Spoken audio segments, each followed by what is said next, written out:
Good morning. Why don't we go ahead and get started? It's a pleasure for me to welcome you to Grand Rounds this morning, and particularly to the Michael Lecture. Dr. Michael was a pediatrician here at Children's for many years, and toward the end of his career was very, very interested in innovations that would move healthcare and research forward. And so in his honor, Scott Koenig, who he and his wife, with Dr. Michael's daughter, endowed this lectureship to focus on innovation. And again, particularly innovation that impacts the way we deliver healthcare and the way that we do science. And so it's a tremendous pleasure for me today to introduce Dr. Vicki Seifert-Margolis as the 2018 Michael Lecturer. Dr. Seifert-Margolis founded My Own Med in January of 2013. This is based on 2 years of work on a database, web, and mobile application platform technology for family-based co-management of health. So this is where we're going in terms of health management and also potentially in terms of research.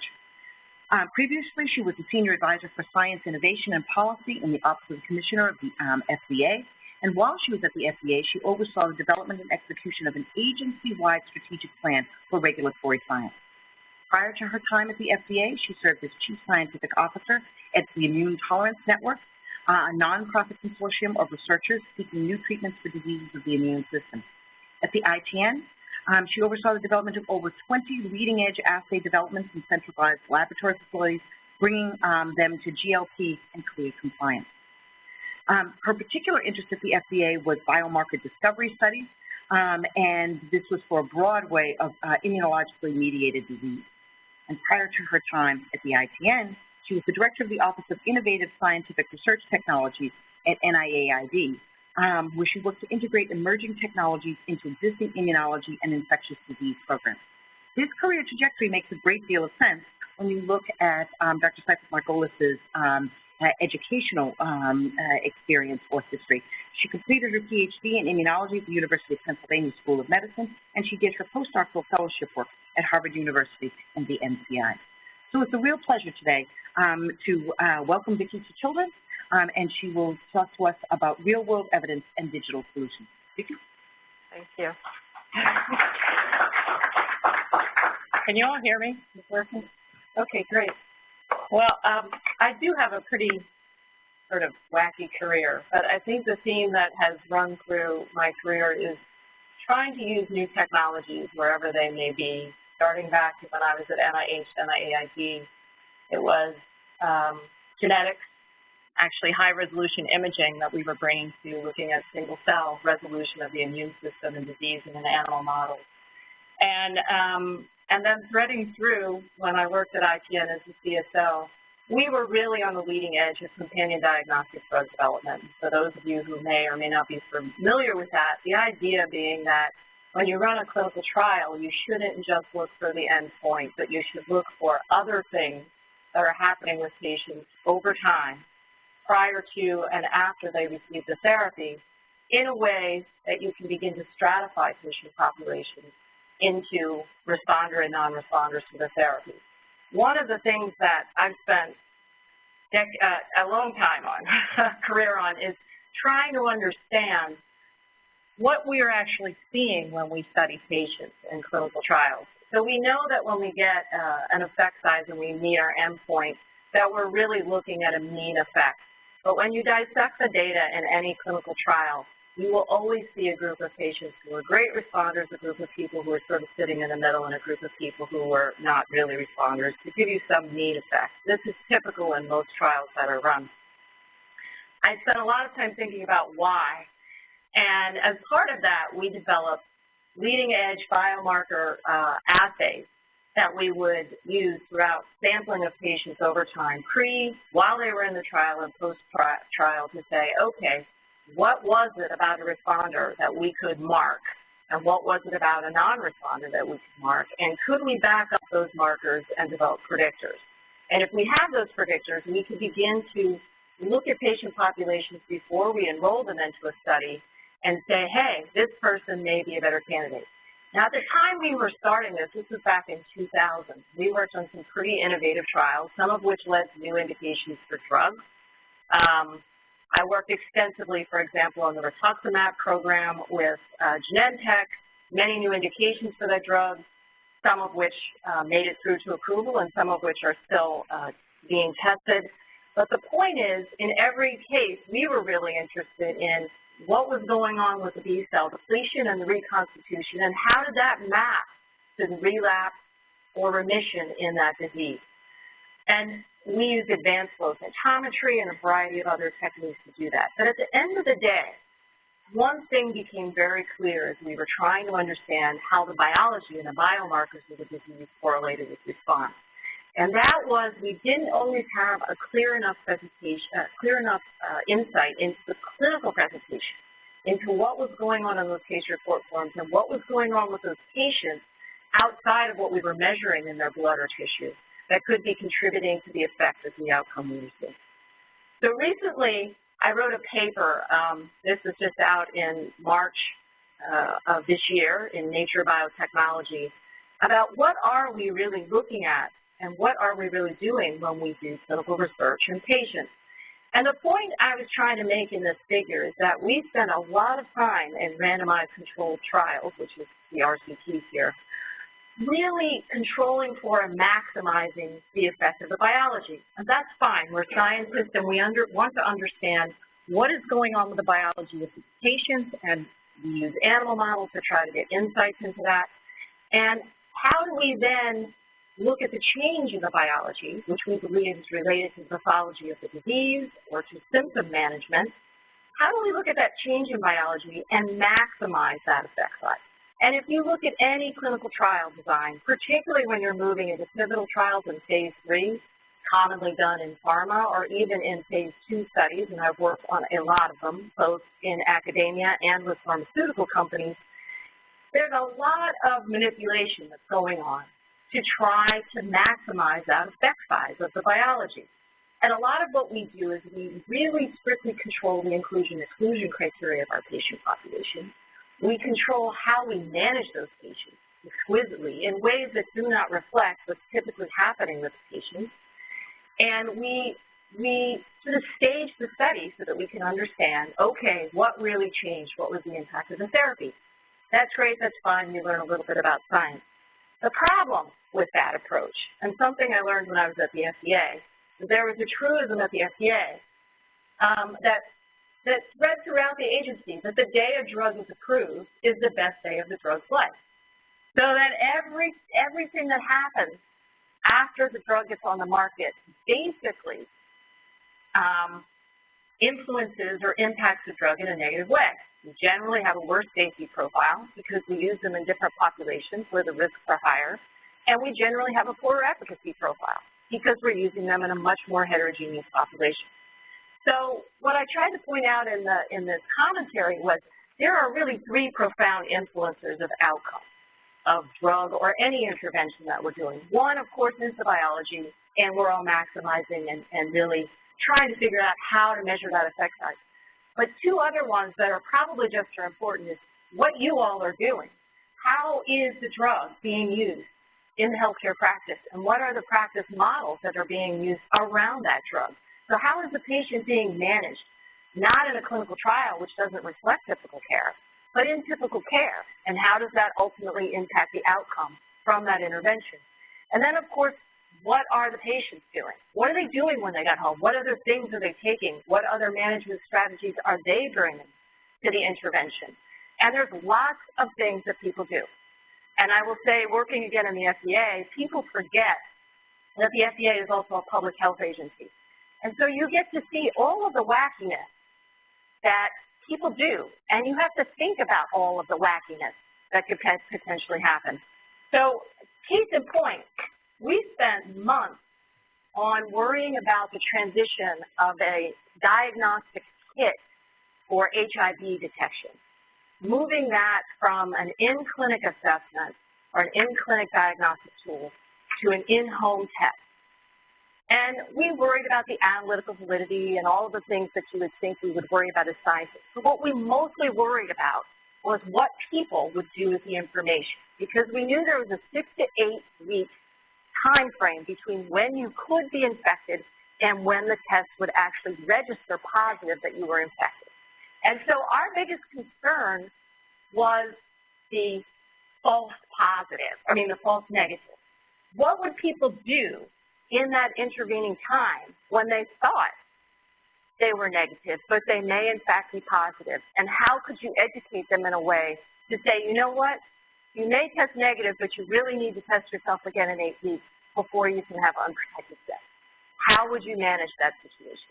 That's just one example of trying to figure out all of the things that are possible that people do that, again, have a profound impact on outcomes that we don't typically think about as scientists and researchers. So in order to try to get at what this whole universe looks like in the world of what are healthcare systems doing, and clearly the people that are paying for these drugs are very interested in this. I could spend a whole lecture on discussions I've been having recently with pharmaceutical companies and payers, and how payers are looking at the world, and I'm sure you guys spend a lot of time thinking about this or living through the anguish of this, as well as how to think about what the consumer is doing. And I think it's really important that we not just think about patients as patients, but we think about them as health consumers, because they are increasingly consumers of information, and they are increasingly consumers of medical knowledge, and they are increasingly paying for portions of their medical care, whether it's through a copay or whether it's through other things that they are buying on their own. And there's a lot of direct-to-consumer marketing, as you know, going on in medicine right now. So AI is being touted as this is going to solve the problem. This is a slide of companies right now that are involved in health big data, some of them in AI, and some of them in direct-to-consumer, some of them with various other companies. And it is huge, and it is messy. And the idea that you can take the data that exists out there in the universe and learn everything you need to know about what a patient's going to do or what an intervention is going to do, I think is many years from now. That said, there's a lot of very valuable things that we can begin to learn from data mining. But in my estimation, there's still this problem, which is what can we learn from real-world data versus what do we need in terms of real-world evidence? And I think it's really critically important that we understand the differences between these two, because there's a lot of hype going on around real-world data. So real-world data is about collecting data in the delivery of healthcare from many sources, including your electronic health records, insurance claims, and observational studies. And I don't know if you know, but pharma spends a fortune buying data from Optum, and they're making a lot of assumptions based on data out of claims data. When I was at FDA, we did a little experiment. We looked at about 150 million covered lives from claims data and a variety of other data sources to try to understand if we could identify rare safety signals associated with a number of drugs. We did identify safety signals with a number of drugs that hadn't been seen before or reported before. And in almost every case, they were false positives. And so I think we have to be very careful about what big data means and what kind of signals we're getting out of that data. And be careful and understand what the source of the big data is.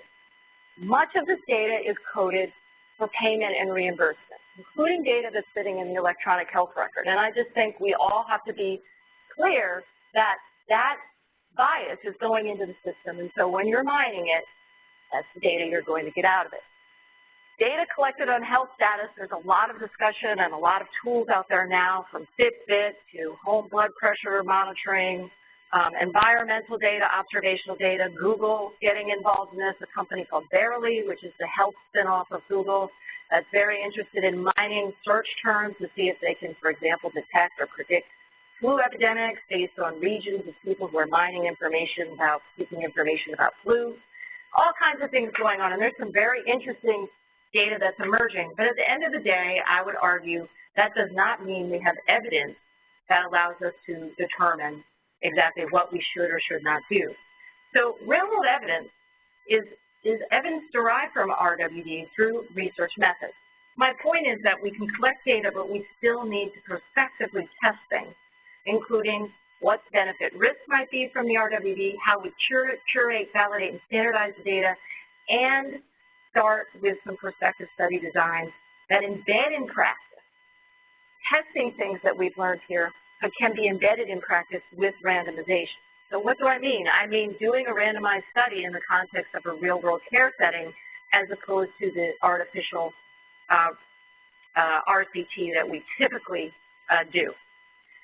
So turning real-world data into real-world evidence really means using the right research methodologies, and I believe digital technology is going to be an integral part of it because there is so much data and because there are so many different elements that we're trying to capture and bring in to understand the full picture of what's going on that surrounds the outcome that we're delivering to the patient. So this puts us in kind of a weird place where we're somewhere between retrospective clinical trials, observational clinical trials, randomized controlled clinical trials, and something which is becoming kind of hot now, pragmatic clinical trials. And I can tell you there are about 10 or 15 different definitions that I've heard in the field of clinical trials around what is a pragmatic clinical trial. Some people believe it means you can do nothing. You sort of look at what's going on in the system and you can't perturb it at all. In that case, it really looks very much like an observational trial. Some people believe there's certain gates or limitations that you have to put around the trial. I don't think we've sorted through what this means, except that we really need to understand what questions we're asking. I think the biggest mistake that's being made right now in drug development and in a lot of the clinical research that's being done is that people aren't asking the right questions. And I'll give you some examples in a few minutes. So for the past 5 to 10 years, I've been involved working with a group of people that includes regulators, the CMO of the EMA, folks from MIT, Harvard, Tufts, a variety of us have been thinking about this problem of real-world evidence development and clinical trials for years now, and we've come to sort of the following definition. Efficacy trials assess the treatments in optimally selected patients under advantageous conditions. Usually relatively short time periods, because this is what a pharmaceutical company will do and what we will do in our grants.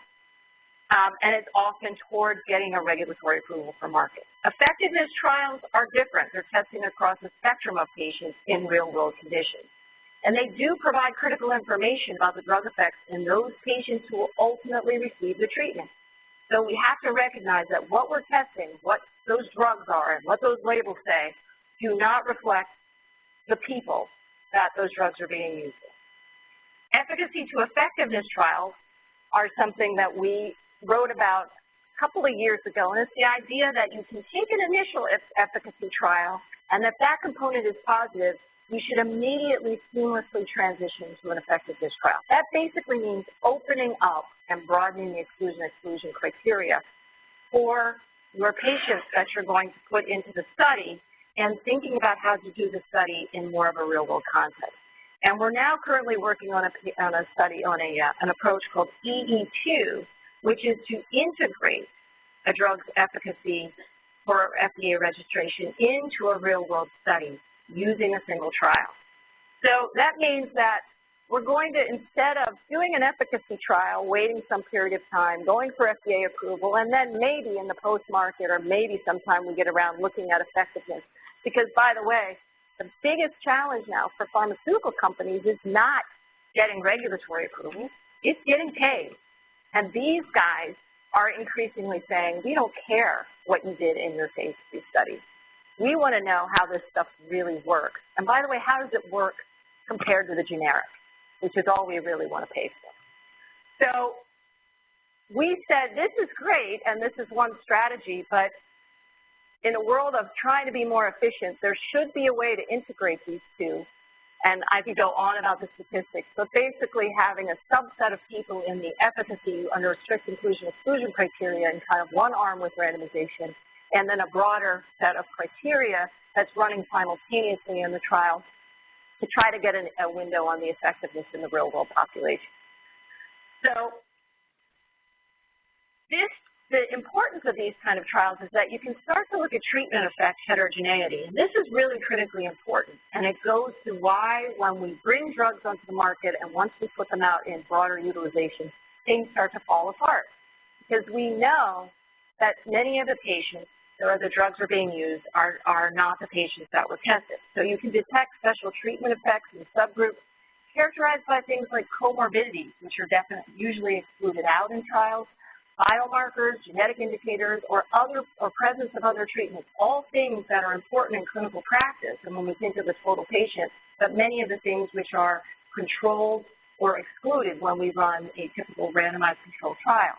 They also allow you to create multivariate predictive models to account for the heterogeneity of treatment effects.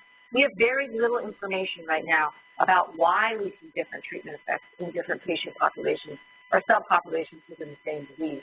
They also should enhance our impact on health. They should allow for an early, broad, patient-specific evidence about a treatment's real-world clinical utility. How should I really use this drug? What's the right place for the drug in the care continuum?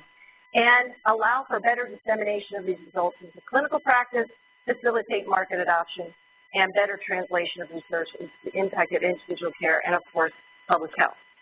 So I'm not going to spend too much more time on talking about the ins and outs of this. I'm happy to in the question period. But the challenges that running a trial like this presents is how do you do it? How do you organize the information? How do you capture all this other additional information that I mentioned beyond the biology in its effectiveness world versus what we're typically used to studying in the efficacy clinical trial world? And I believe a large part of this is going to be using partly the IT information layer that you started to build with your electronic health records, as well as using additional tools that facilitate the research component. And if we do this well, and this may sound crazy, but I've been talking to a lot of academic research centers, and we're doing this. I'm going to show you some use cases later. The continuum between care management and clinical research should be seamless, such that what we're learning about our patients in clinical care management that we can capture through a smart IT layer should feed into what we're doing in clinical research, and vice versa. What we're doing in clinical research should feed more seamlessly in what we're doing in care management. And that kind of a sophistication in the information technology layer will allow us to recruit patients better, understand patients better, and more importantly, do long-term follow-up studies for outcomes in our patients in a way in which we have not been doing before. To me, one of the tragedies of clinical trials is that we enroll people, we have them engaged for 18 months or 2 years or 12 months, and then we lose them. And they're not followed generally after they've been in an incredible experience of participating in a clinical trial. And for the patient, I'm sure some of you have patients going through clinical trials, there's profound effects on them. And we're not utilizing what's happened to them after the fact. We're also not utilizing what's happening to their family, what's happening to other people like them after the fact. What information are they conveying to others about it? So we need to think more seriously about how we do this better. So our theme in terms of thinking about the IT layer that can sit alongside of your EMR is this idea of digital tools that are distributed through healthcare providers, either as research tools or care management tools. I don't care, and we work in both. I will say that care management right now is care in digital is research about care management and outcome management. Nobody really has the magic treatment algorithms that they're plugging in. Most people are exploring what are the things that I can do that might make things work better for my patients and make it easier, more streamlined for us. Connecting those teams through a portal technology and tie to multi-data sources, I'll show you how that works in a bit. Engaging patients between visits so that you're getting more data. And I hear a lot from the software Silicon Valley world. What's your user engagement? Are people coming on every day? Is it like Instagram? No, it's not like Instagram. It's not ever going to be like Instagram. It's not fun.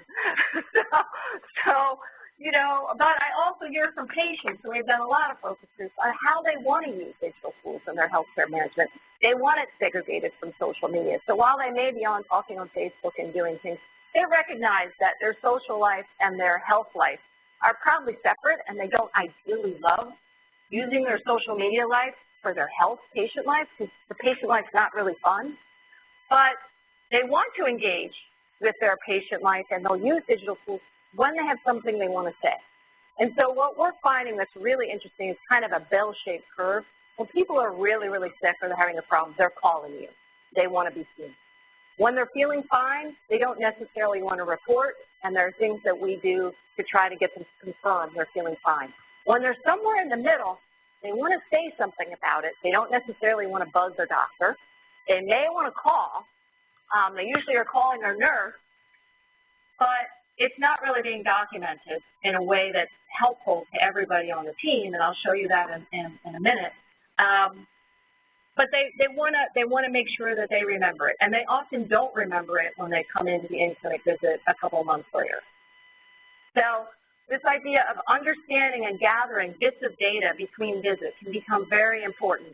And then, of course, we want to be able to take that data and turn it into action. We want to make sure it's secure and private. I spent a lot of time on this, and for anybody who's familiar with the EU, they're coming out with something called the GDPR, which is extremely strict privacy regulations around the use of data generally, patient data and ownership of data, that basically allows them to opt out at any point in any study, in any case where data is being captured digitally.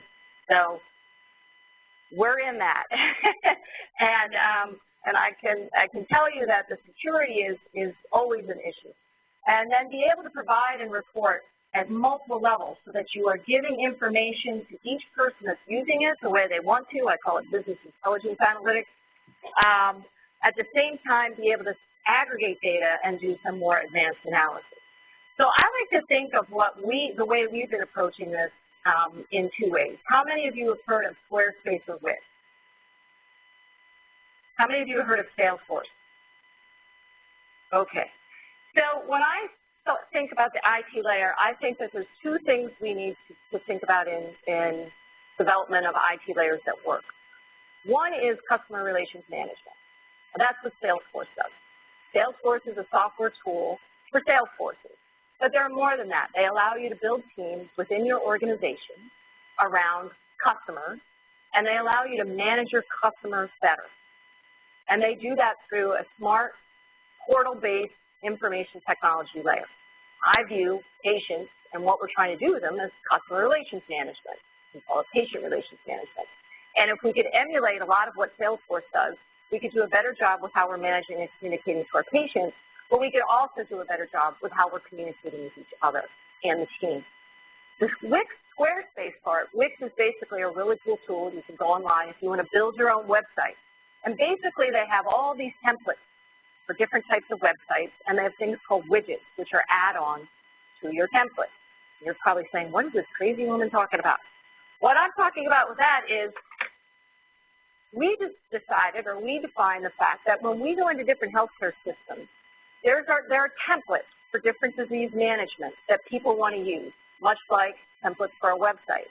But there are widgets, meaning individual things or functional things that each individual group may want to do that's somewhat different. So if I look at HIV management programs across 2 or 3 different academic centers where we work, probably 70 to 80% of what they're doing is generally the same. But for each system, they have their own 20% of how they do things or what they want to test in their studies that's important to them. So you have to give them flexibility in order to do it.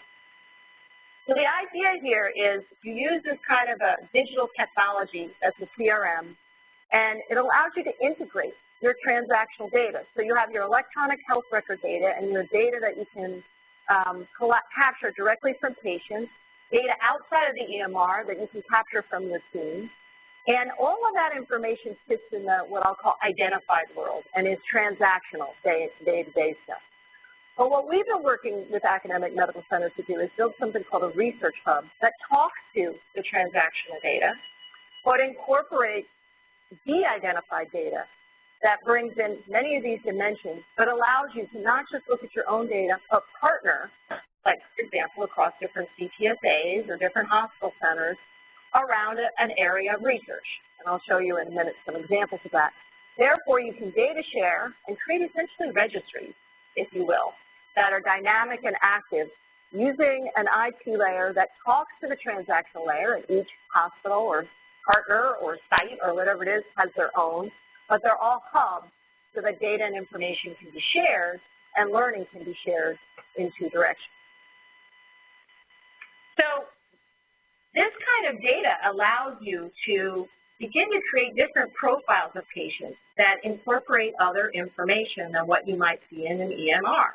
So you'll have a 32-year-old working mother who lives in the Midwest with diabetes and is overweight, who is part of a clinical study, whose goal is to lose weight, and she uses a Fitbit. And this represents a portion of what we could call a digital profile. Once we have a digital profile, we can begin to merge that with her biology profile and her medical profile in a way that allows us to say, okay, we have this kind of patient, this is this person, and then we can group them into subpopulations, which I told you at the beginning is what I've been very interested in. How do we segregate people that are the right people for the therapeutic intervention, but also when we have a therapeutic intervention in front of us, how do we find the right population or who will most benefit from that intervention?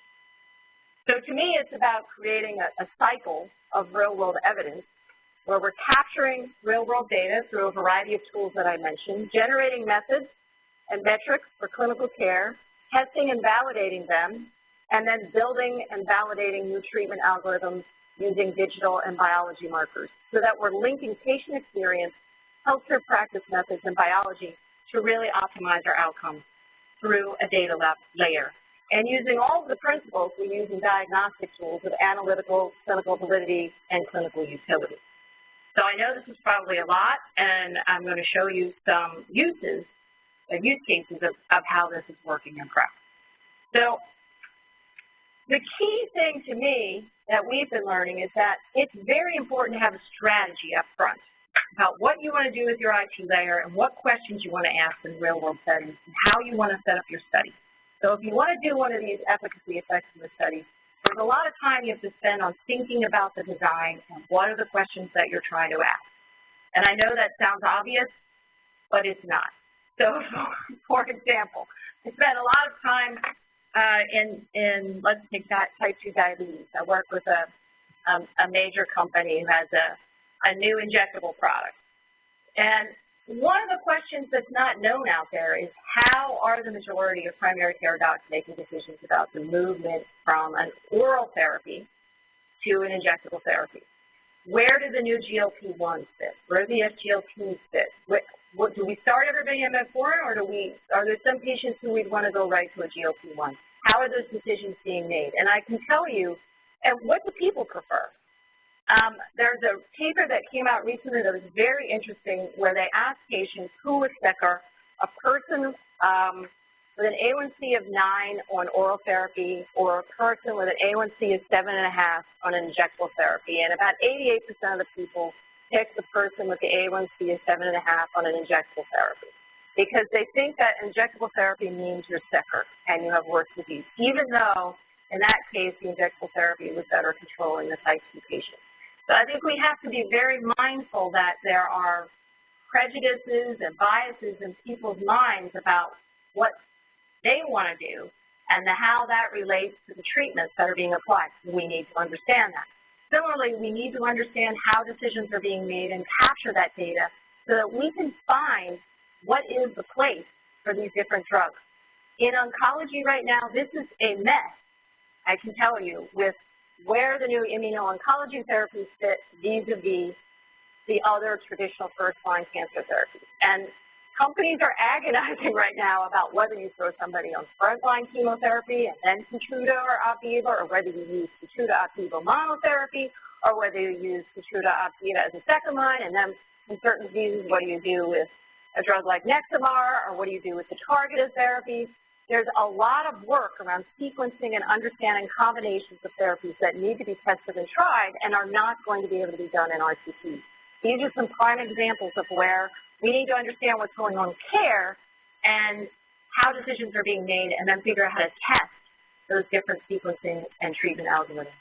So I mentioned for our technology, we've been using something that's like Squarespace meets Salesforce. We white label, we have all these different programs going on right now, and you can see they're all sitting on one software platform, but they're doing a variety of things. This is cardiovascular disease risk in older populations. This is type 2 diabetes and low-income communities. I'm going to tell you about this study. I'm going to tell you about this study. This is HIV management. I'm going to tell you about this study. So the way our technology works is that we think about studies or trials in ways that incorporate the digital from the beginning. The portal that we've developed sends an invitation to potential participants and allows them to, whoever's using the technology to have central control.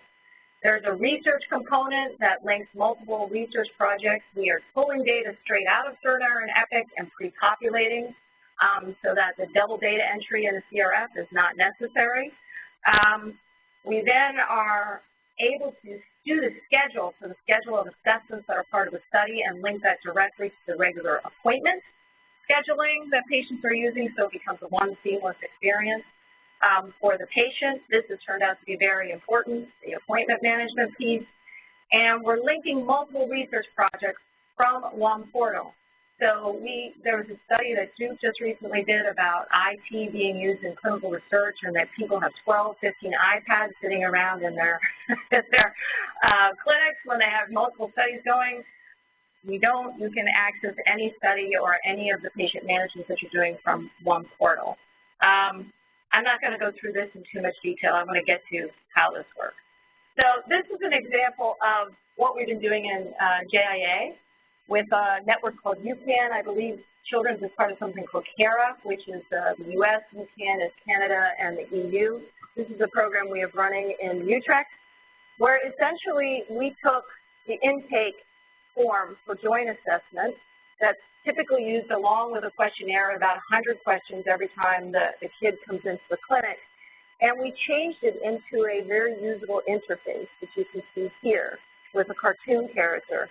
And each of these dots that are listed here are represented on the digital, but with 1, 2, 3 clicks, they can toggle in mild, moderate, or severe.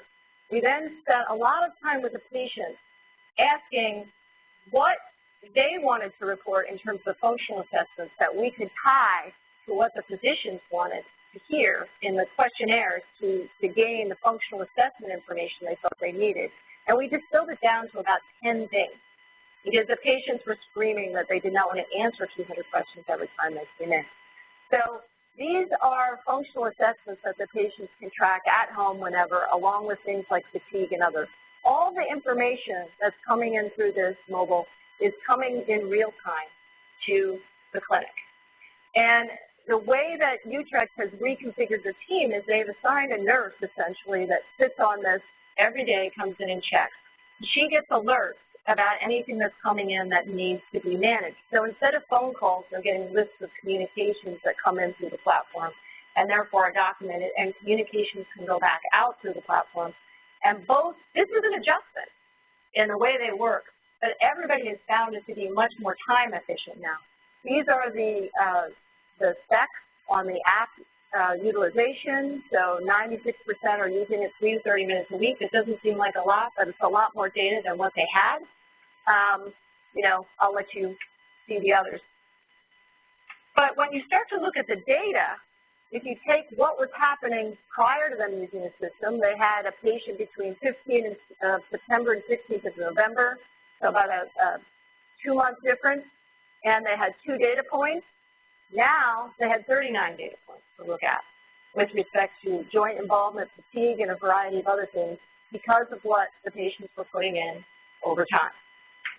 This gives them a very different picture of what's going on with the disease. We've incorporated a validated survey instrument, the EP5D5L. It's on a nice sliding scale like this. How good is your health today? And a couple of other questions. They get prompts to answer this weekly. If they don't, the nurse gives them a call and says, is everything good? Or we send them an alert, is everything good? And they say yes. And they get all of this data in on a much more routine basis. So then we're beginning to cut the data. We have about 180 kids on this right now for about a year. And we're beginning to cut the data, and we can see different correlations that we weren't able to see before. For example, fatigue level and how that correlates or may precede joint pain that's reported, and begin to look at different markers and patterns that we can see in the patients that we weren't able to see before, obviously, in them just coming in every 3 weeks.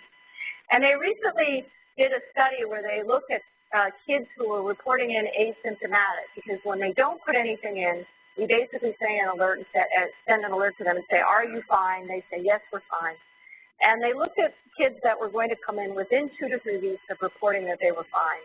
And they found a 98% concordance between the kids reporting they were asymptomatic and their assessment, meaning no change in disease is being managed. So now the hospital is looking at spreading out those assessments, which the kids would love to not have to come into the doc as much, but spreading out those assessments if the kids are reporting in asymptomatic. We're also in the process of filing for a regulatory approval for this program, and the hospital system is presenting this program as well as the software platform itself for a national reimbursement decision, because they've built a business case around the cost savings and the management improvement, the quality improvement using the system. So that's one example of how they're doing care management. But all of this, as I showed you before, the Research Hub, is also linked to their research. So now we have patients where we have ongoing communication, and we're also able to think about how do we seamlessly enroll them into effectiveness studies or even into randomized controlled trials, because we have all this data, we can keep people on this program, and if we need to add additional assessments for the clinical trial, we just add it right on top. So this is one example. Second example is a study called Activate. I tried to pick things that would be of interest to this group. Activate is an interesting study. It's about exposure to vaginal microbiome in C-section infants at a high risk for allergies.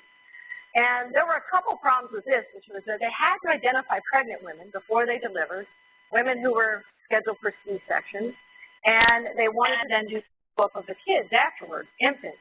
So there was going to be a lot of home communications, a lot of things that would have to go on in the home. So we developed a new enrollment model, which is essentially we send a study invitation to pregnant moms that are identified. The participant gains access to the app, and then they can begin registering in pre-delivery. Their pre-delivery check-in is captured, the delivery notification, all of their post-delivery activities, including collections of samples and swabs, which we send to the home and we manage, and then any of the resources that need to be done and materials that go to the infant can be handed out in print, but also are conveyed over the digital. One of the things we do with this is e-consent. The investigators love the e-consent because everything is managed electronically. We print out the paper-informed consent, but you also have all of your consents in the database. This is an example of the e-consent. So the study design is pregnant women without a history of the atopic dermatitis. They're enrolling when they go to cesarean, and you can see from here. The important thing for the digital is it's been able to facilitate the movement of information and samples between the different hospitals and between private OB clinics, so that everybody is linked through the system from the PI all the way down through the referral hospitals and into the private clinics. And the specimens, as I said, are shipped and managed through the site, but are sent into the home and then automatically linked up with the lab coordinator, who's separate from the study coordinator, but everybody has access to the information. So this is a way to create workflows where everybody gets the information they need. You can move samples around, you can capture everything, and you can make the study run efficiently and bring most of the study to the patient so that much of the work of the study is being done in-home by the patient. Last example, this is adolescent and young adult serious mental illness management, where we've set up an integrated care delivery strategy at the University of Arizona. This incorporates something called a safety plan, where kids are logging in, and if they hit a certain level of distress or they're answering questions over a period of time that's algorithmically been defined to trigger something, alerts will go out to the psychiatrist, the primary care doctor, the parents. That something needs to be done. Or if it's not as serious, the patients will receive information about what they can do to help manage their episodes, their psychotic episodes or other things. We're talking to them about incorporating schools into the system because, again, with the portal technology, everyone can log in and you can have a fully integrated system. So those are some examples of how this type of technology layer can be supportive of studies, of management, of both, where you're bringing more of the convenience to the patient, you're capturing more data, and you're integrating it into your day-to-day health records and creating these research hubs. We are also using models that allow you to become a hub for information and create satellite clinics, if you will. This is a PCORI-funded project to study hepatitis C virus among IV drug users, very high-risk patient population, where it was clear these people were not going to come into the hub clinics, but they were going to come to the methadone clinics every day. So now what we've done is we've moved the HCV management from the hospital hubs out into 15 methadone clinics across the state of New York, whereby the workflow, the checklist, all of the management strategies has been basically designed by the hubs, pushed to the methadone clinics, and the information flows between the hubs and the clinics, and then telehealth visits are being set up bi-weekly with these guys in order to facilitate and make sure these people stay on program for their Sovaldi. So these are many more examples. I won't go through them all. This is a community-wide effort that's been going on for 3 years in type 2 diabetes management, the University of Texas. Again, we do a lot of work in very difficult, underrepresented minorities, low income. These systems can have a profound effect. We have trauma tours running around for the Catholic Church doing diabetes education and tracking A1C and a variety of other things in-home. And there's been incredible results, actually, in Brownsville, Texas, working on this. It's been going on for 3 years with respect to diabetes management and care on a community basis.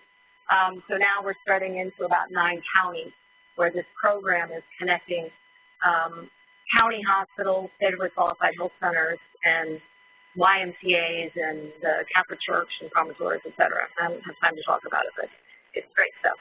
So I hope I leave you with the following, that there's a real value to thinking about these kinds of novel study designs that incorporate what we typically do with randomized control trials, but bringing these real-world dimensions in, because real-world evidence can fill important evidentiary gaps. That includes the real-world use of how products or drugs or interventions are in patients with all of their comorbidities and dirty data, long-term outcomes, views of typical practice paradigms, supporting efficacy to effectiveness claims, what's going on with the patient, what's the value to the patient, what's the quality of life elements, and the social determinants components. How do we think about all these other factors that influence outcomes?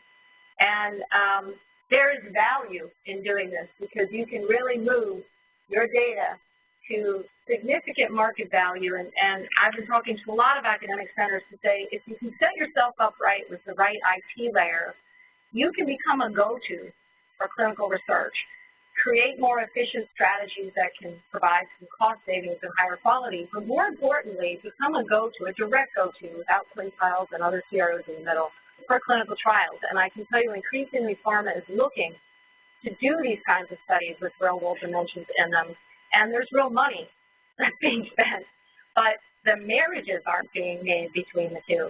And we've been spending a lot of time working both sides to say, hey, you guys have the assets that are needed, the know-how, the patients. Pharma has the need, but there's always been this sort of middleman, a huge process sitting in between, and I think that there's room to make much more direct connections. I think we can do it more cost-effectively, which would benefit everybody, quite honestly, from where we are right now in the clinical trials enterprise, which is wildly stupid and expensive in many ways.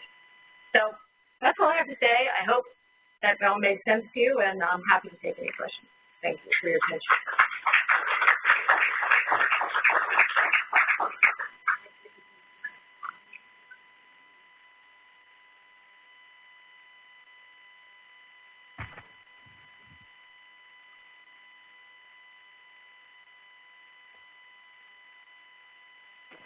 Hey, Vic, that was fabulous. Thank you so much. I wanted to ask your final comments really lead into my question, which is they seem to imply that this approach to synthesizing and using real-world evidence should be a distributed function at academic medical centers, universities, others with access and interest in the data. necessarily the best way. Is there a role to highly centralize this sort of function through a government entity, nonprofit, to simplify it and not recreate the wheel at every medical center, which would have to invest in the IT infrastructure to do? Is there any movement in that direction? Well, I think, so I've been talking to Lisa about, for example, the CTSAs, and I think it would be great if the CTSAs thought in that way, to say we should be linking and creating a CTSA research hub. And the idea of the distributed is to allow, let's say the CTSAs, allow each of the CTSAs to have their transactional part, meaning they have access and own their own data, but this idea that they should be contributing to a hub that's jointly shared. And what I'm seeing happening is each CTSA is sort of creating their own hub of their partners. That network can continue to go out that way with the right IT layer, but yes, it should roll up into one. I think that the problem is in ownership, you know, and that's not a technical problem. But I think what we're able to say is, look, if we put the right technology in place, you can own all your data, but you can benefit from sharing with everybody else and getting people to see that that's possible and that it's easily accessible. Because I think where the registries have failed before is it hasn't been easily accessible. It's been about like a materials transfer agreement where I've got to go talk to 5 different hospitals to get, or 5 different partners to get the data. Instead of deciding up front, we can all share and it'll be in a hub and it'll be safe. So that's what we're trying to do with the JIA group. Now there's 3 or 4 networks, some of them Press and Printo and another one that are in the EU that are managing JIA patients. And one's in Italy, one's in Spain, one's in the Netherlands, one's in Germany. So we basically said, look, we're trying to reach an agreement, essentially, a treaty, a pact. And they're all sort of signing on to say, yeah, we'll do this. We can take our patients from a registry, we can create this research hub. And there's no ownership. Cloud architecture, right? I mean, there's no ownership. It's a place of access, and as long as they have access to their own data and they have the benefit of the cooperative, and they can see that in action, and it's easy access, I think that these models can be built. But part of it is getting the agreement among the investigators. I assure you, when I was at IPN, I spent 2 years herding academic medical centers to be part of our network and say, look, we're going to do a much better job if we centralize the assays. We centralize the assets. Trust us. And in fact, that infrastructure lives on and turned out to be state-of-the-art still for everything, because it allowed us to control all of the variables of the specimen management, all of the variables of the site, the SOPs, and we qualified everything we did. And then the investigators had the benefit of not 15 different, you know, assays done in each hospital, but everybody had the same quality of data. And I really think that that's something that, you know, CTSAs and other organizations need to do. And it can be done with the patient organizations. So there's some that are starting to do it, particularly in rare disease. But you know, they have their own issues of ownership, quite honestly, some of the patient organizations. So it takes some doing on the social side.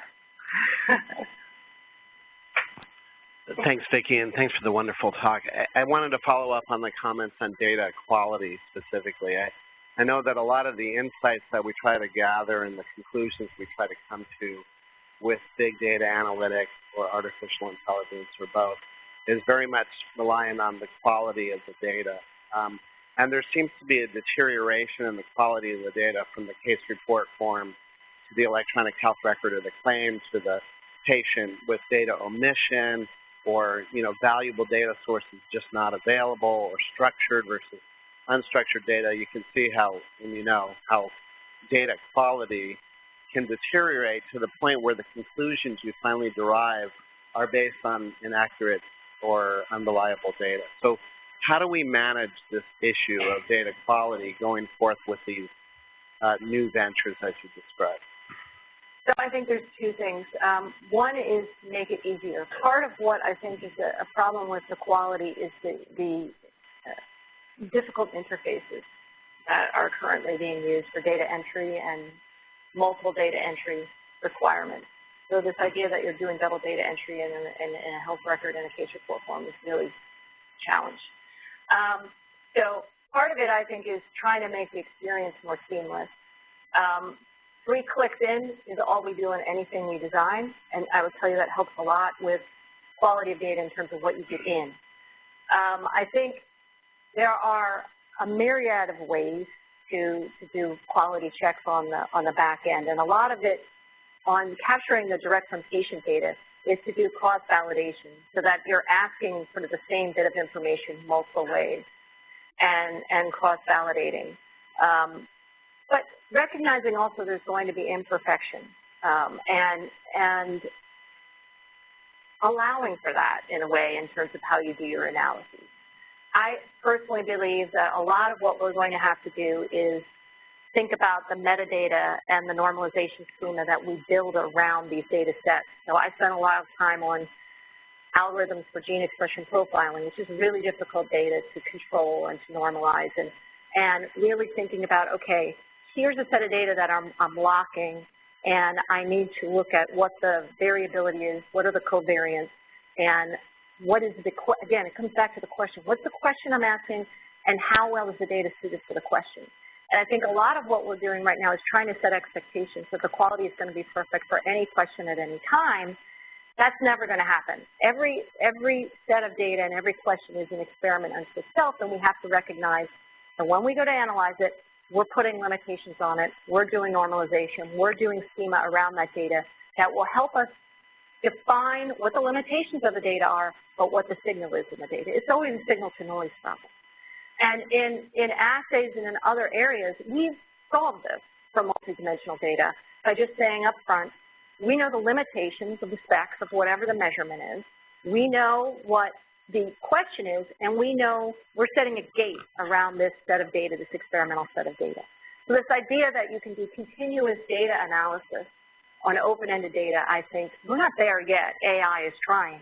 But I think, again, fit for purpose. What's the question? What's the data set? Is the data set, you know, what are the limitations of the data set so that when we get the conclusion, we know what the buts are. Yes, this, but.